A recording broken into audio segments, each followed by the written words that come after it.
I call you Harold again? Yeah. Kiwi or Graham? No, everyone knows me Kiwi.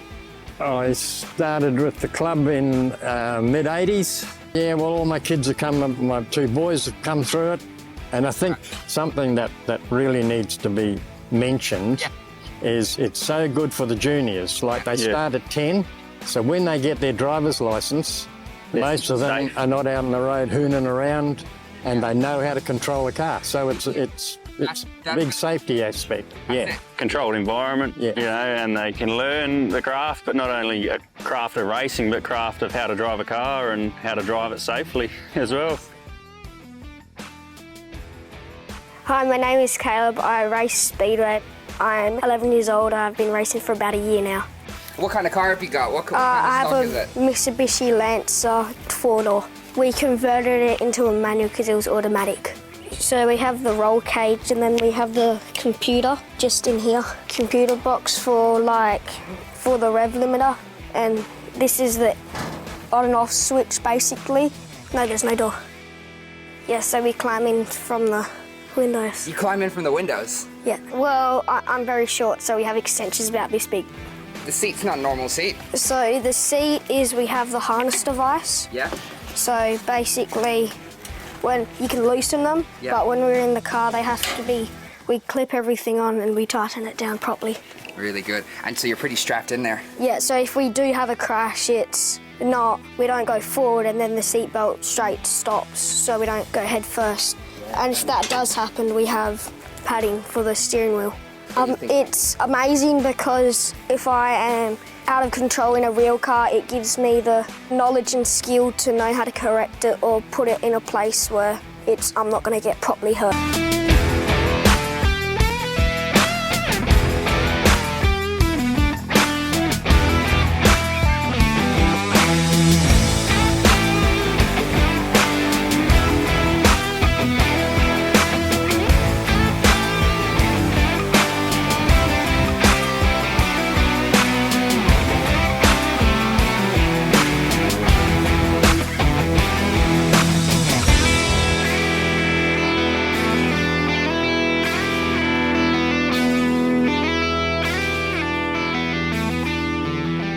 Volunteers. Yeah. We had $10,000 in the bank that just disappeared because back in that time I got a quote and someone said if you had someone come in to do it, would be around $100,000, and that's back in the late 80s. And we got it all finished except for the lights. It was ready to go. We'd run out of money, no lights. And that's when all the volunteers and some club businesses and people popped up some of their personal money. Back in the late 80s, the club was broke. So I went to the R&I bank and I spoke to the bank manager and I said, we need $18,000, what it was for. He was really good and he said, yeah, well, if you can get some guarantors, I'll advance you the money. So myself and a few others went in and signed it off. Up went our lights and we were away. Like the help of equipment and just lended time that's the biggest help to a club. When people give up, say, machinery or give up equipment, you know, that's a huge thing. For a non-for-profit organisation, if you were to pay an hourly rate on some things, you wouldn't survive. You can't survive. And there's signs all around the track of generous businesses. Oh, we've been supporting the club for a fair while now. I don't know how long it'll be, but no, just basically pretty much supporting the club. We get, as every business that supports any local club, you don't get much back out of it other than getting involved. You do get the advertising and some people look at it and notice it, and some people see that you're just doing it to keep the club going or for a good cause. This club will always be there. It will always go on because, as we said, it's family. So like my grandkids are in there, and I would presume when they have kids, they'll still bring them through because when it's family, you get around. You know, mum and dad get around. Mum and dad come to the race meetings. This club will never die.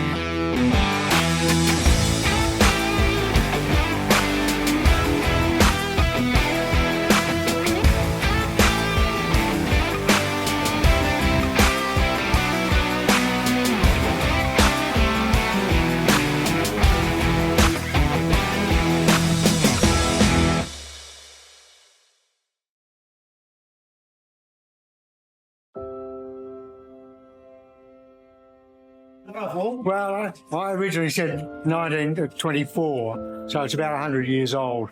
But I'm still unsure of that because there was a golf course on the airport, where the airport is now. It's very old.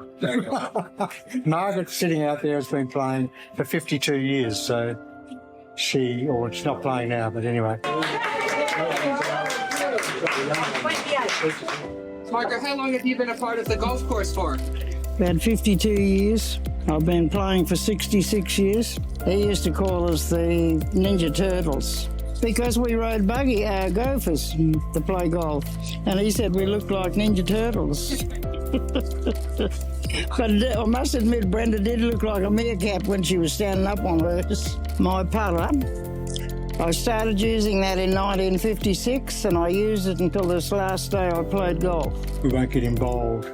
That's the worst thing that people can do when they come to a country town, because the only way to enjoy a country town is to get involved, become involved, get to know the people from the community.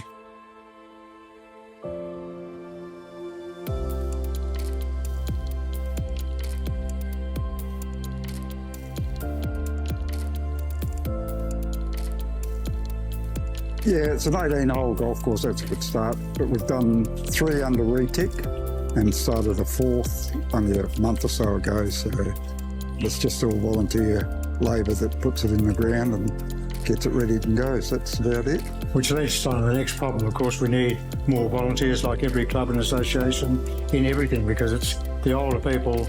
The work is becoming harder and harder and a lot more of work required once we put in another 2 fairways of reticulation. So there's mowing, swimming, weeding, fertilising, goes on and on and on, and we need the younger members to get involved.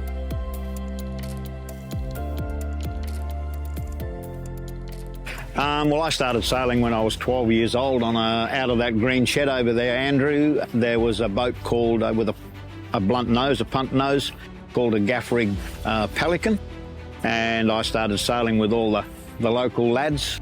Sailing was one of them, and one of the reasons that also was in 1956, I think, from memory. My dad actually built the first catamaran to be seen at the yacht club, and it was either the first or the second catamaran, 12-foot catamaran to be built in Western Australia. Because we lived, the family home was at 35 Francis Street, and Dad actually built the catamaran from no plans. All he had was a photograph of a 40-foot cruising cat, which gave him no help at all because the catamaran that Dad built was only 12 foot long. Dad actually built the catamaran in the lounge room of the family home. It was amazing. I don't know how Mum put up with it, because there was sawdust and wood shavings everywhere. And then as Dad built each of the components, they went out through the bedroom, the girls' bedroom window, and was stored underneath the house. It's just the appreciation that people, because they know they're volunteers down here, because volunteers have been running the yacht club as a lot of other sporting organisations. It's just that they come to you and show their appreciation for the fact that they do know that you're down there and you're volunteering to do the work. And quite frankly, if it wasn't for the volunteers and a lot of the sporting organisations around, they would just fold. These boats here in 2017, there wasn't a single boat sitting along the beach. No catamarans anyway. And then when Wolf and I got together, we decided that we would put these boats together. Yeah, it was built with volunteers. Oh yeah, volunteers again. Mainly Ray Smith and Bill Burgess. Bill Burgess, yeah. Well, this part here, Ray Smith and Bill Burgess built this side, and I just built from about the middle of the fairway all the way up the south end. Yeah. Well, it was done in 2 stages. Up that end was about 2 years, and we got some royalty region money to do this floating pens. Yeah. Vince Catania and those sort of people got in and plugged for the yacht club, and it's what you see today.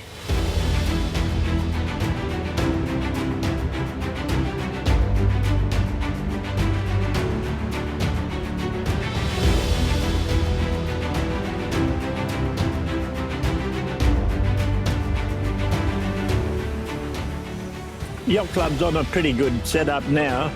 Financially, it's doing well.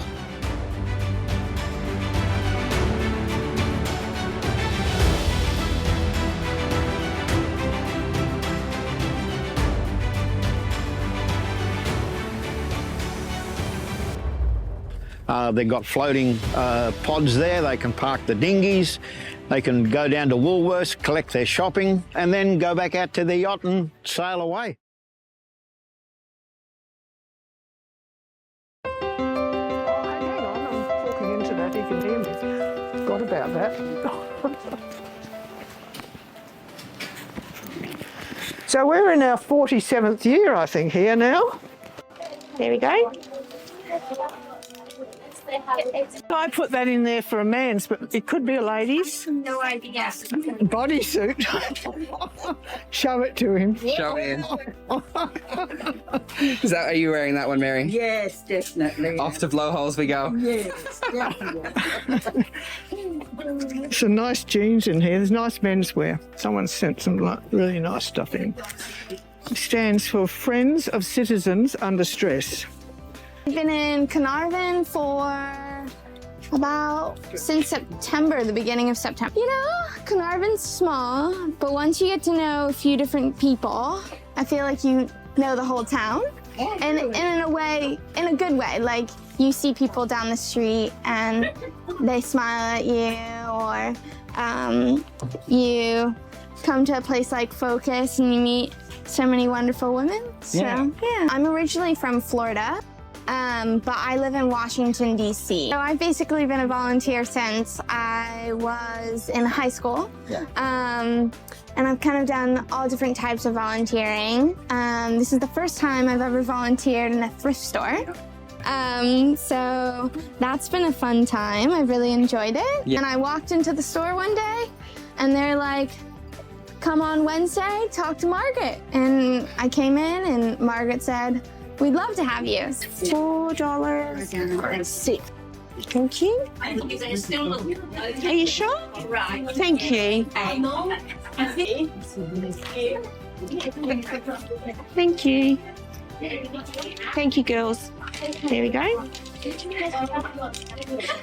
I'm a bit of an interloper. I've only been here for about 2 months. I just really appreciate everything the girls here do, their time, and I had a bit of spare time, so I thought, yeah, I feel quite young.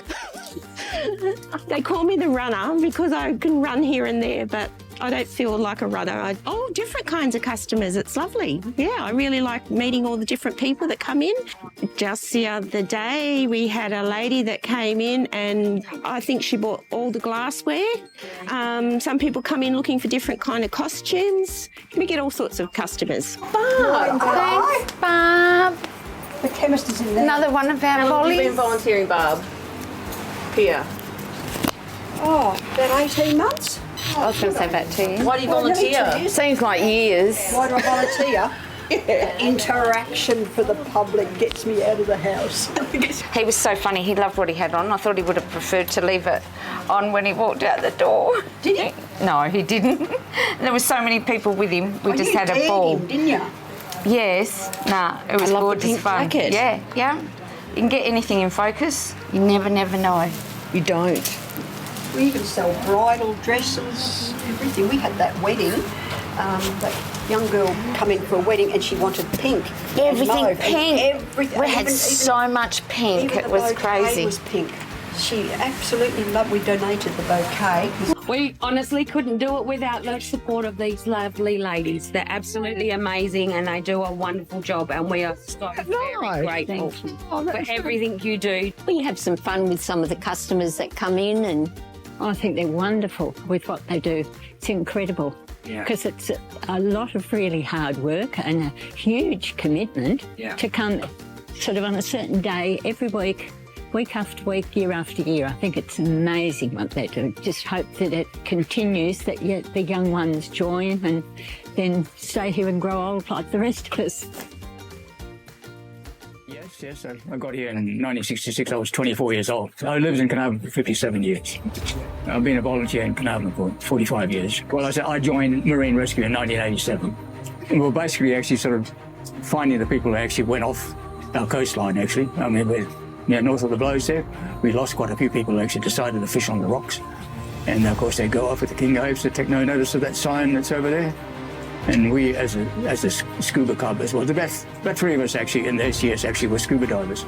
Here in Carnarvon, because I initially came from Perth actually, and I wasn't that much interested actually in fishing and that aspect of it as well too in Perth. But when I came to Carnarvon as well too and caught up with a lot of people that I knew, my wife's family actually were pretty keen. One of them was a very keen skin diver, snorkeler and things like that, and he taught me a hell of a lot.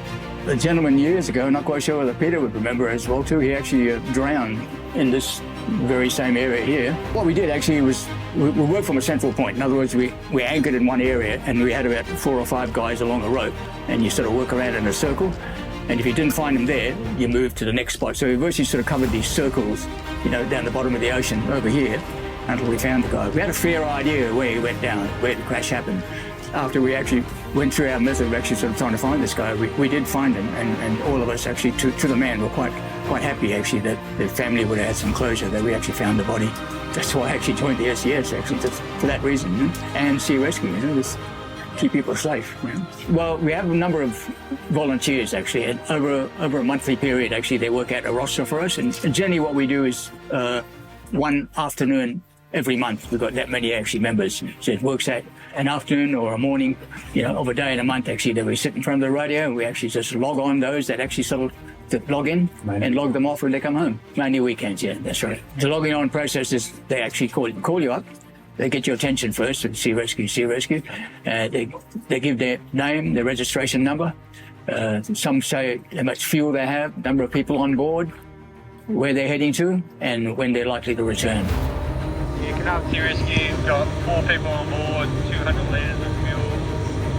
We're heading Cox, returning at 1600 hours, and our DPI number is Bravo Quebec 225. Bravo Quebec 225, 4 people on board, heading to Cox back at 1600 today. Thank you. Have a great day. Carnarvon Sea Rescue standing by.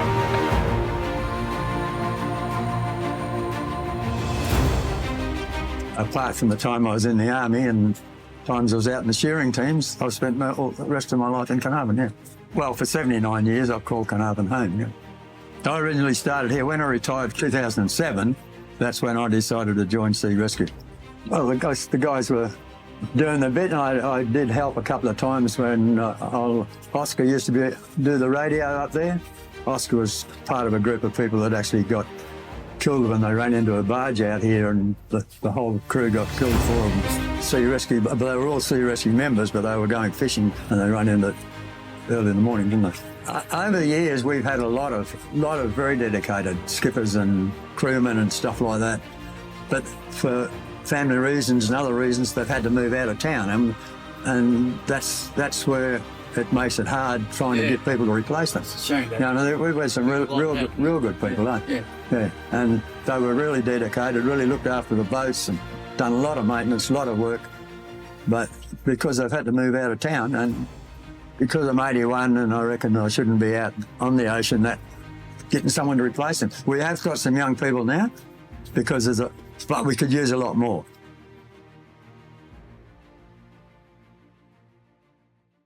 And the last 4 lighthouse keepers were in my family, so we go back to the 1880s. Yeah, wow. But that's why I'm very passionate about this. Hey, well, this is the cottage. This is the main cottage. Yeah. This is as I said. This is where I was born. That was his grandmother, Parker, and of course the Freeman was my name. Yeah, I'm just very passionate about, and I just love helping. I mean, I'm in the Lions Club as well. I'm in the RSL, as you know. And this the top, I was the instigator that started that moving. The lighthouse? Yeah, because it used to be up those stairs. Now we're going to get glass put in it, and we're going to have a flashing light in it. Oh, beautiful. So it's going to be, we usually just open up, bring all the files and everything out, open all the doors, and then I put the sprinklers on. And then we just wait for the tourists to come in and, have a look around. When Dad's job was the lighthouse was just here, just up about where that post is. Dad used to have to go up every night to make sure the light was working. I'd go up with him sometimes when I got older. You talk to any of the kids around my age and they would have all all been on the jetty fishing. It was a weekend thing, a nightly thing quite often. If they didn't have a school, they'd go down there and camp overnight to just catch their mainly kingies.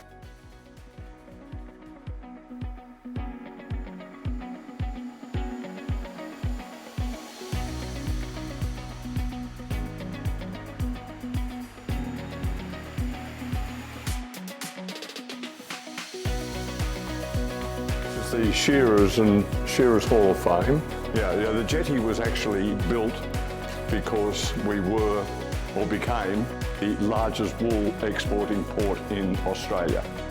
We had something like 1.5 million sheep around this area, and the pastoralists needed somewhere to export all their wool. And in here we've got the the train, one of the trains that actually haul the wool. There was a time when passenger trains were used to bring people out from town.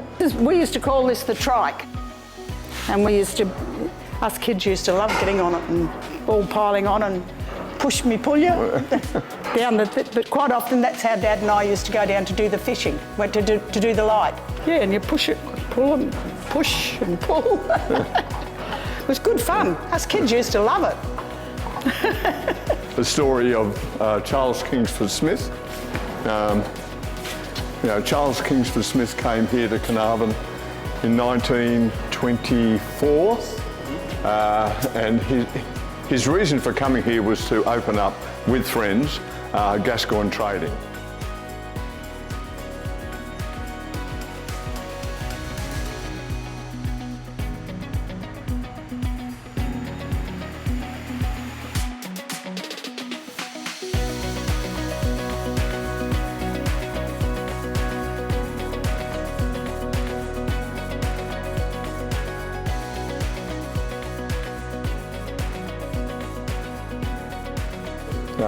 Save different things. This is the Port Hotel.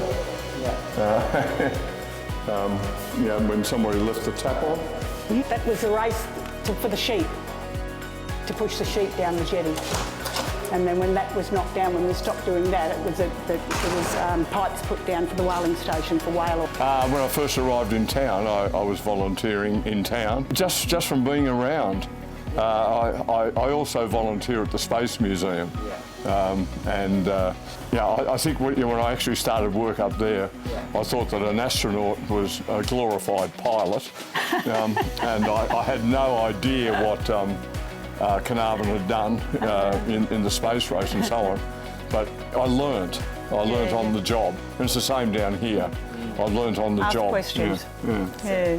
We haven't got that many volunteers down here. We've got about half a dozen. But every one of those volunteers has something to contribute about the history of Carnarvon and how important Carnarvon is in overall history. Honestly, Andrew, we just need volunteers. We really do. Volunteers make a town. Yeah. They really do, because they hold a town together. Yeah. And there's so many organisations, even the sporting organisations. We would not have those without volunteers. Without dedicated volunteers. But we need a lot more. Yeah. We need a lot more.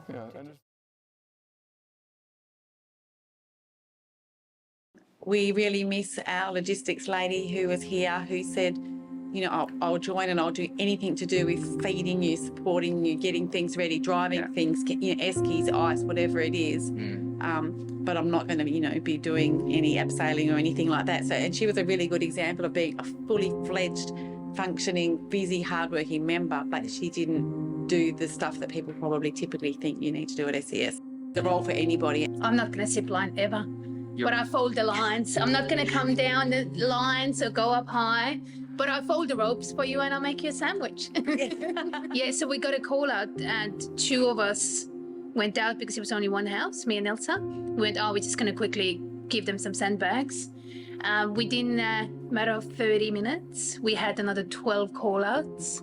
It got this big that we had to get the army to help us. And they were there straight away with their awesome trucks, just helping us fill sandbags, carry sandbags.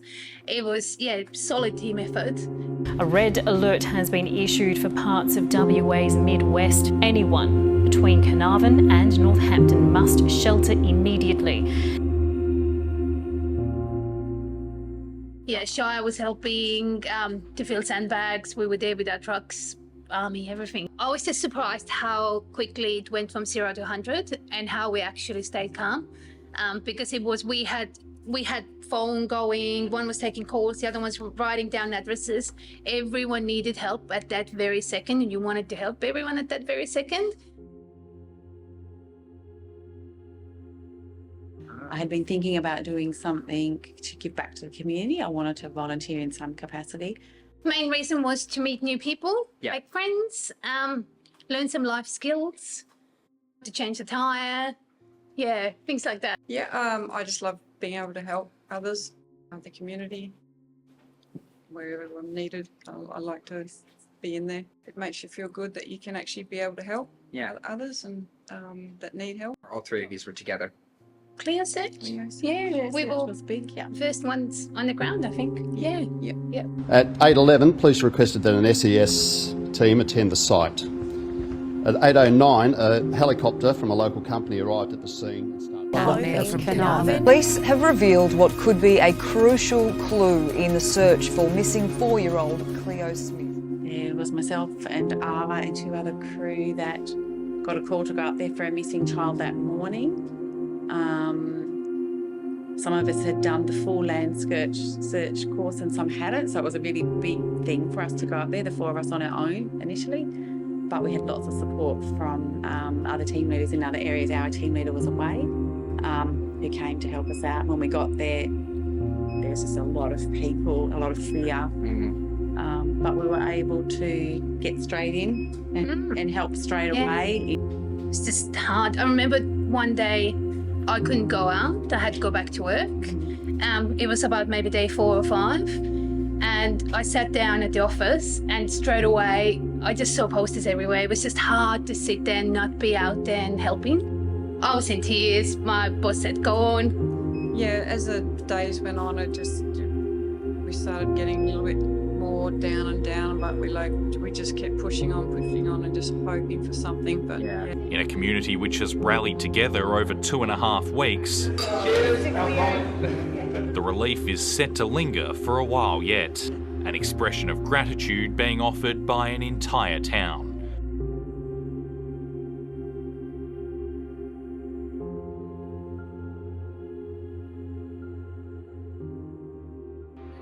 Day, and I've lived in Carnarvon since 1941. One group of people, and then sold the oil business to another group, and we bought the Tropicana Tavern in town. Oh, so you're the owner of the Tropi? I was. Sold it on if I still had that, I'd probably have to have a liver transplant by now.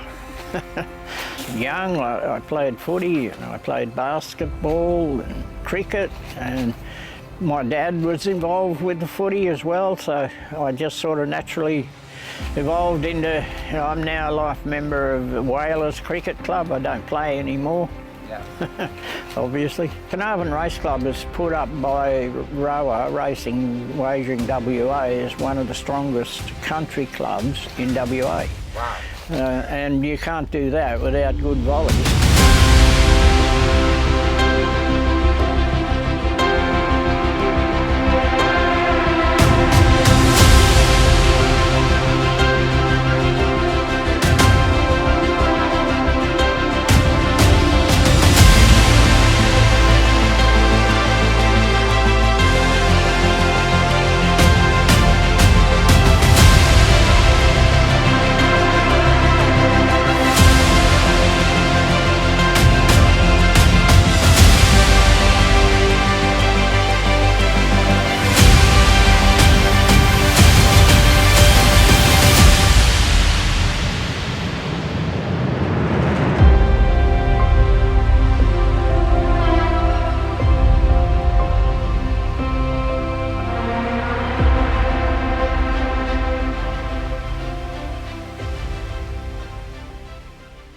As I said, without volunteers you don't race. Without the support of the public, you don't race.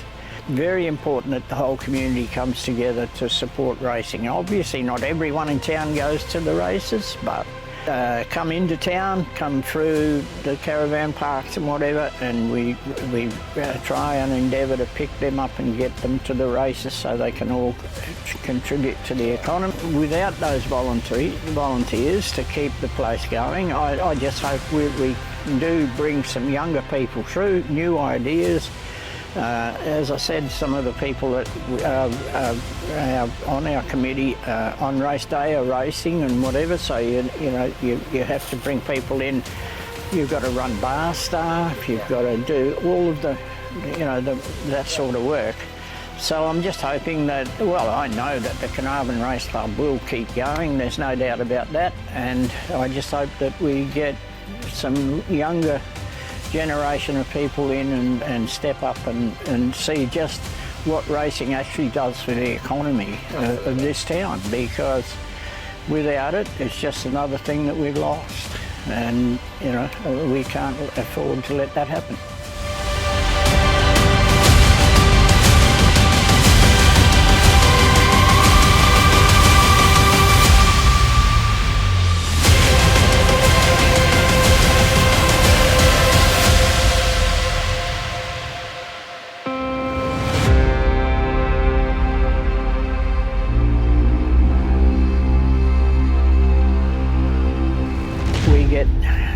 Some of the people like myself are getting a little bit old. We need the younger generation to step up and like yourself and get out there and volunteer. So I'll sign you up before you leave.